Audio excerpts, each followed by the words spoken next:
Personnage discret de la famille royale britannique, le prince Philippe n'est pas moins l'un des membres les plus importants.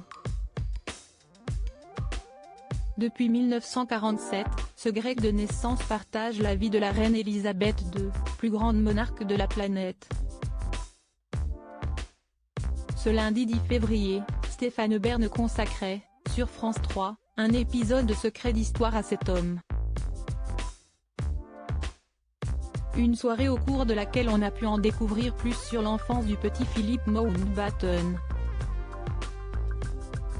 Une enfance passée entre Londres et la France et pas toujours heureuse pour le petit garçon dont les parents étaient pauvres. Son père est très frustré.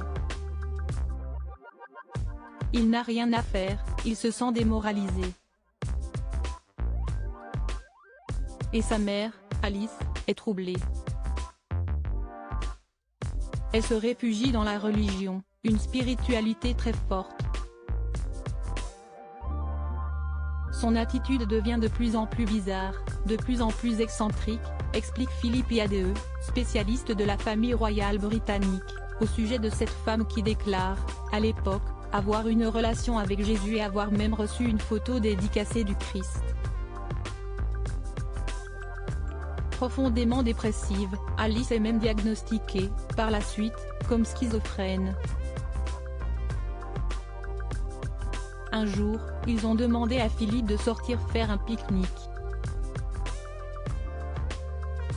Les médecins sont venus. Ils ont pris la mère de Philippe, l'ont mise dans une voiture et l'ont emmenée en Suisse dans un endroit sécurisé. Philippe est revenu de son pique-nique, sa mère n'était plus là. Pendant 5 ans, il n'a plus vu sa mère, expliquent les spécialistes de Secret d'Histoire.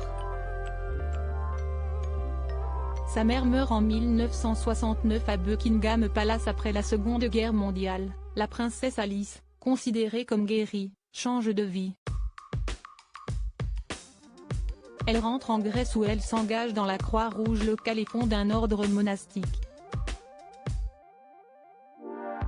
Chassée de Grèce à la fin des années 1960, elle pourra néanmoins compter sur son fils qui l'accueille à Buckingham Palace où elle décède en 1969. Sois forte, rappelle-toi que je serai toujours à tes côtés, écrit-elle au prince Philippe dans une lettre, quelques jours avant de mourir.